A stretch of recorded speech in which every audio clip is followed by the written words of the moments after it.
Phaser is the most popular JavaScript and TypeScript framework for making 2D games. It's performant, and popular games like Vampire Survivors and Pokérog were made with it. Because it's a web-native framework, games made with Phaser are lightweight and generally load and run better on the web than the web exports produced by major game engines. For that reason, if you're looking to make 2D web games, Phaser is a great addition to your toolbelt. In this video, I'll explain the framework's core concepts in around 5 minutes. A Phaser project starts with defining a config to describe how the game's canvas should be initialized. To make the game scale according to the window's size, we can set the scale property in our config. The mode property is set to fit, so the canvas scales while preserving its own aspect ratio. As for keeping the canvas centered on the page, the auto center property is used with the center underscore both value. Most games are composed of multiple scenes, and switching between them is expected during the course of gameplay. Since Phaser uses the object-oriented paradigm, a scene is created by defining a class that inherits from the Phaser.scene class. To be able to reference the scene elsewhere in our code, it's important to give it a key. For this purpose, and for being able to use the methods and properties of the parent class, we need to call the super constructor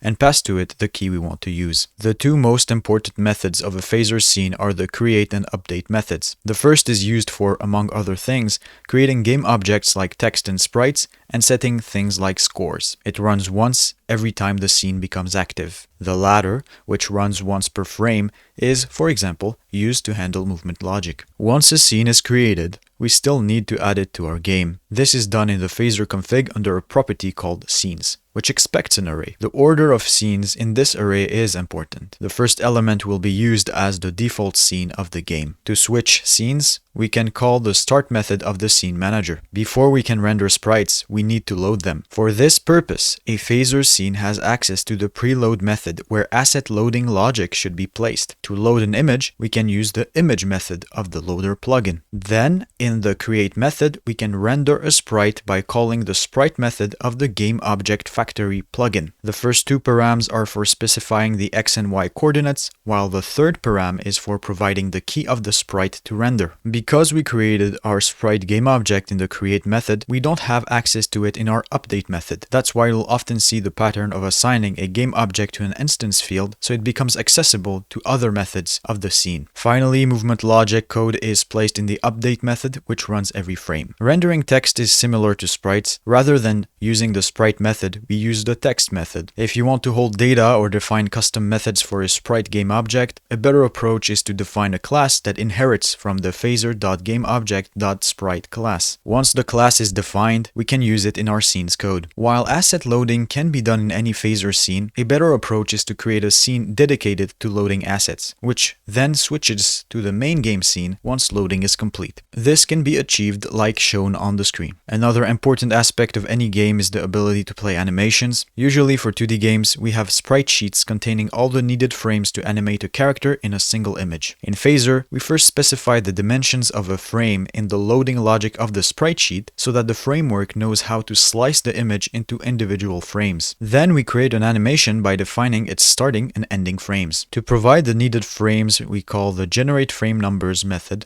of Phaser's animation manager. Finally, once the animation is created, it can be played using the play method of the sprite game object. If you want the animation to loop back indefinitely, add the repeat property and set it to -1. A game needs to be interactive to be called a game. One way to handle input is by using event listeners provided by Phaser. For keyboard input, we can use this.input.keyboard.on. As for handling mouse and touch input, we can use this.input.on. At one point, you might need to share data between scenes. For this purpose, you can use Phaser's registry. Here's an example of its usage. To play sounds, assuming you have already loaded the sound first, you can use the play method of the sound manager. You can specify the sound's volume in the second param of that method. If you need to be able to stop, pause, or play the same sound at a later time, you can add it to the sound manager rather than playing it immediately. This comes in handy when you transition from one scene to another and you have a sound that loops indefinitely. In that case, you need to stop the sound before switching over, otherwise the sound will keep playing in the next scene. By default, Phaser offers an arcade physics system, which is not meant for complex physics simulations. However, it's well suited for most types of games. To enable it, you add the following to your Phaser config. You can add an existing game object object to the physics system the same way you add one to a scene. This will create a physics body for that game object, which is accessible with the body instance field. You can view this body as a hitbox around your sprite if you turn on the debug mode in your project's config. To create bodies that aren't affected by gravity, like platforms,